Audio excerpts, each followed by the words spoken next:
Here's a psychological truth that will change how you see every relationship in your life.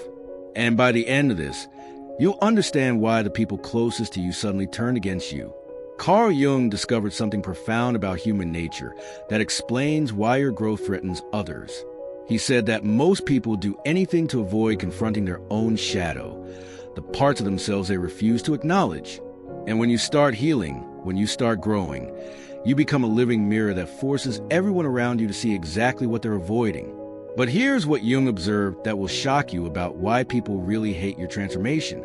According to Carl Jung, the moment you stop playing the role others assigned you, you trigger what he called projection.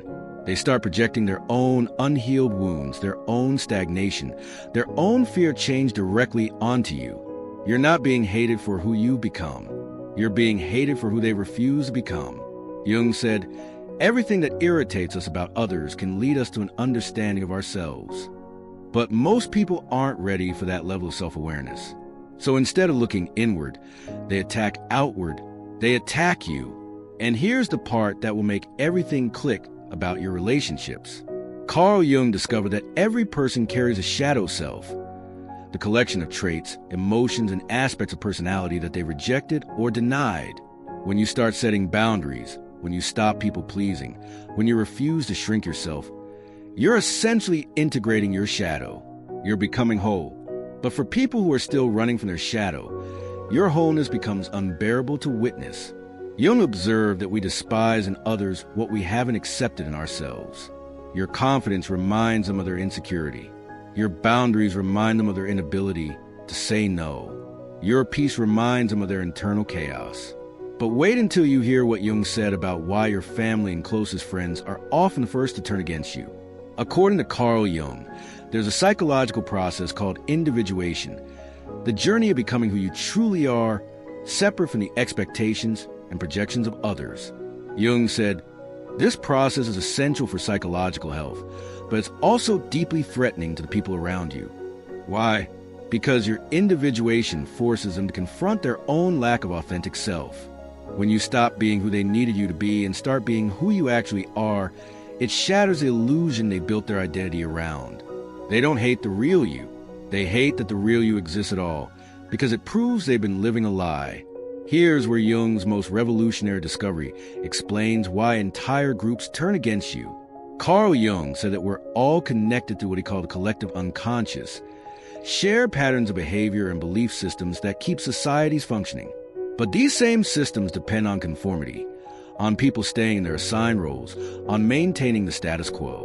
When you break free from these collective patterns, when you refuse to participate in generational trauma, when you stop enabling dysfunctional family dynamics, you're not just changing yourself, you're threatening the entire system. Jung observed that the collective unconscious will mobilize to bring the deviant back in line. That's why it feels like everyone turned against you at once. But here's what Jung discovered about why people say you've changed, like it's a crime. According to Carl Jung, we all wear personas, masks he called them, to navigate social situations. But most people mistake their persona for their true self. They become so identified with a mask that they forget there's a real person underneath. When you outgrow your persona, when you stop performing the character others expected, it feels like death to them. Not your death, the death of their projection. Jung said, the most terrifying thing is to accept oneself completely. They're not ready for that terror, so they blame you for triggering it. And here's Jung's insight that will explain why your growth makes people so uncomfortable. Carl Jung discovered that we all have both masculine and feminine psychological traits, what he called the anima and animus. But society often forces us to suppress one side. When you start integrating both aspects of your psyche, when you become both compassionate and strong, both nurturing and assertive, it threatens people who are still splitting these qualities. Your wholeness makes their fragmentation obvious.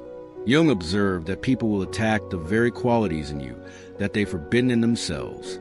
But wait until you understand what Jung called the transcendent function and why it makes you dangerous. According to Carl Jung, psychological growth happens through the transcendent function, the ability to hold opposing forces in tension until a new level of consciousness emerges. When you can be both loving and boundaried, both empathetic and detached, both open and selective, You've accessed something most people can't comprehend. This transcendent consciousness is exactly what threatens others. You're no longer predictable because you're no longer operating from unconscious patterns. You've transcended the either-or thinking that keeps most people trapped. And that level of psychological freedom is terrifying to those still caught in binary thinking. Here's what Carl Jung said that will change how you see every person who turned against you. Jung observed that the privilege of a lifetime is to become who you truly are. But he also warned that this privilege comes at a price, the loss of everyone who is only attached to your false self.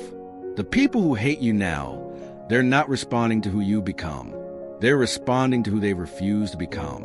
Your healing journey is forcing them to confront their own psychological stagnation. And instead of using that as motivation to grow, they're using it as justification to attack. According to Carl Jung, individuation, becoming your authentic self, is not just a personal journey. It's a spiritual and psychological imperative. And the hatred you're experiencing, it's not evidence that you're on the wrong path. It's confirmation that you're on the only path that matters, the path back to yourself. Jung said, "Your task is not to seek for love, but merely to seek and find all the barriers within yourself that you have built against it. You've torn down those barriers. You've integrated your shadow. You've transcended their projections. And that, according to the greatest psychologist who ever lived, is exactly why they can't stand you anymore. The question isn't why they hate you. The question is, are you strong enough to keep growing despite their hatred? Because according to Carl Jung, your psychological evolution depends on it.